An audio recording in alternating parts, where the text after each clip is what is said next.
या लिस्टमधील आपल्याला ट्रॅव्हल सपोर्ट करणाऱ्यांचे खूप खूप धन्यवाद। कन्स्ट्रक्शन अपडेट देण्यासाठी खडतर व दूरवरचा प्रवास करावा लागतो। या खडतर व दूरवरच्या प्रवासासाठी आपण ट्रॅव्हल सपोर्ट करणे इच्छुक असाल तर नक्कीच या स्कॅनरवर आपला अनमोल असा ट्रॅव्हल सपोर्ट पाठवू शकता।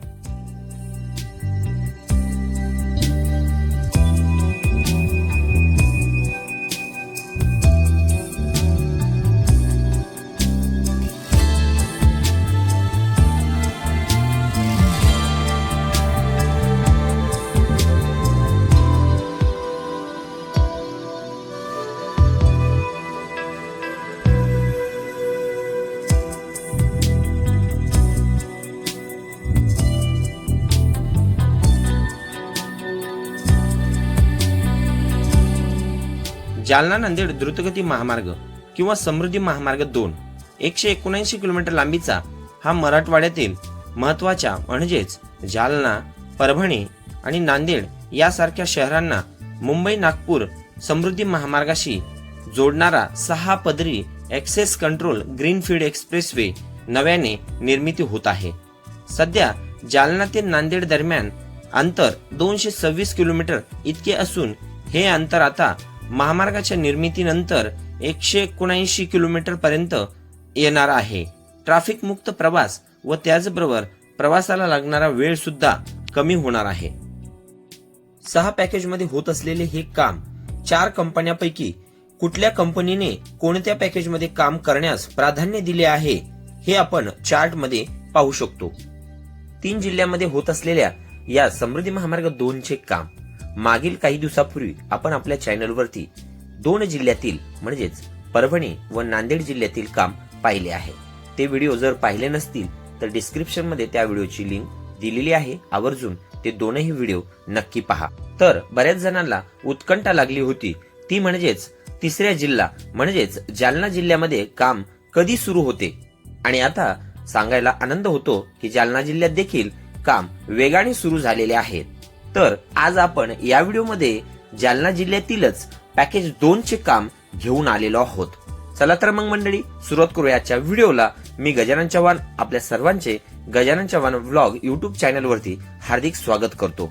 मित्रांनो, विनंती अशी की चॅनलला अद्याप जर सबस्क्राईब केलं नसेल तर कृपया चॅनलला सबस्क्राईब करा व व्हिडिओ संपूर्ण पहा, माहितीपूर्ण व्हिडिओ होणार आहे आणि व्हिडिओला लाईक जरूर करा। तर मंडळी, या दिशेने हा महामार्ग म्हणजे अशाच पद्धतीने हे जे काम पाहत आहोत आपण समृद्धी महामार्ग 2चं जालन्याच्या दिशेने येतो आणि हा समोरचा जो हायवे आहे इकडल्या दिशेला जालन्यावर जातो आणि जालन्याकडून इकडं वाटूर परभणीकडे जातो हा महामार्ग आहे। ह्याला क्रॉस करून अशाच पद्धतीनं पलीकडं जवळपास चेनेज नंबर 42 पासून काम झालेलं आहे। तिथून पलीकडचं काम सध्याच्याला बाकी आहे आणि तिथून 42 आपण ड्रोनद्वारे पाहणारच आहोत, कारण या पॅकेजला जी सुरुवात होते जवळपास चेनेज 36 पासून सुरुवात होते। 36 पासून तर अशाच पद्धतीने हा महामार्ग पुढे 30 किलोमीटर जातो आणि पुढे एक 2 ते 3 किलोमीटर अंतरावरतीच आपल्याला नॅशनल हायवे 548C जो की परतूर आणि वाटूर असा हा हायवे येणार आहे, तो पण आपण पुढे जाऊन पाहणार आहोत। त्या ठिकाणीच दुसरं इंटरचेंज आहे या महामार्गावरचं, जे की समृद्धी महामार्ग। पहिलं जे इंटरचेंज आहे समृद्धी महामार्ग जो नागपूर मुंबई आहे तर ते जे जालना जिल्ह्यामधलं आहे जालन्याच्या ठिकाणचं, तर तिथून कनेक्ट होऊन अशाच पद्धतीने पुढे नांदेडच्या दिशेने हा महामार्ग जातोय आणि त्यानंतरचं दुसरं जे इंटरचेंज आहे ते आहे 46 चेनेजवरती आपल्याला पुढं पाहायला मिळणार आहे। चला तर मग आता इथलं काम आपण जिथून स्टार्ट होतं या पॅकेजचं तिथून पाहूया आणि पुढं पण आपल्याला जे इंटरचेंज होणार आहे तिथं काय काम आहे आणि पुढे पण अशाच दिशेने आपण नांदेडच्या दिशेने काम पाहत जाणार आहोत। या दिशेला जालन्याच्या दिशेने पॅकेज 2 ची सुरुवात चेनेज नंबर 30+46 वर होते, परंतु सध्या मात्र या पॉइंट पासून म्हणजेच चेनेज नंबर 40 पासून कामाला सुरुवात झालेली आहे।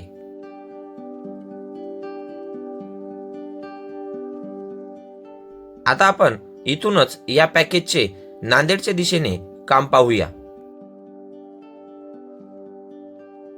हा आहे जिंतूर जालना रोड व नॅशनल हायवे 752I यावरती होणाऱ्या अंडरपासचे काम सध्या सुरू झालेले दिसत नाही व सध्या आपण हे काम वाटूर गावाच्या हद्दीमध्ये पाहत आहोत।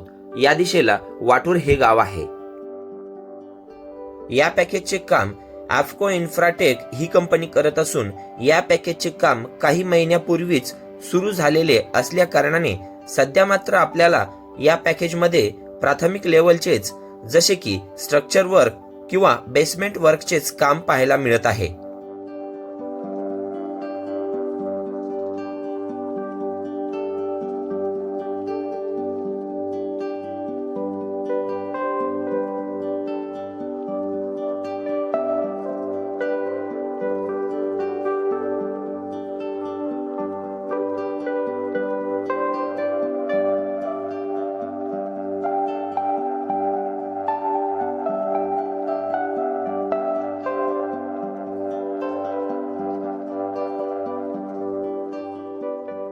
हा आहे परतूर वाटूर फाटा रोड किंवा नॅशनल हायवे 548C.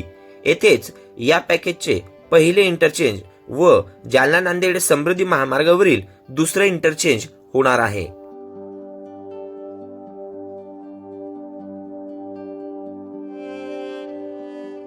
इथून पुढे देखील आपल्याला ॲज इट इज प्राथमिक लेवलचेच काम पाहायला मिळत आहे व काही भागामध्ये अद्यापही जमीन अधिग्रहण बाकी असलेले पाहायला मिळेल.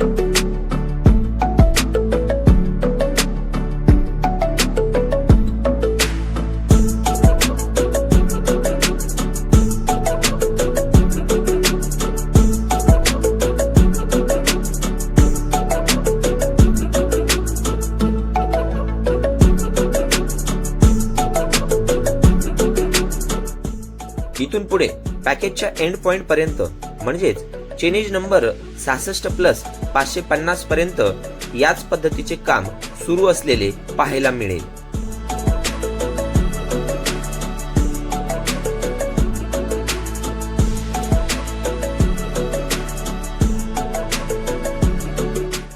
तर मंडळी, हा छोटासा व्हिडिओ तुम्हाला कसा वाटला? आवडला नक्कीच असेल.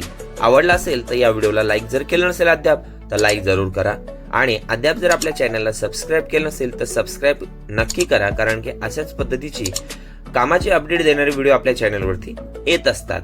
तेव्हा चॅनलला सबस्क्राईब करा आणि पुन्हा भेटूया अशाच माहितीपूर्ण व नवीन एका कामाच्या अपडेट देणाऱ्या व्हिडिओमध्ये. तोपर्यंत जय हिंद, जय महाराष्ट्र, जय शिवराय.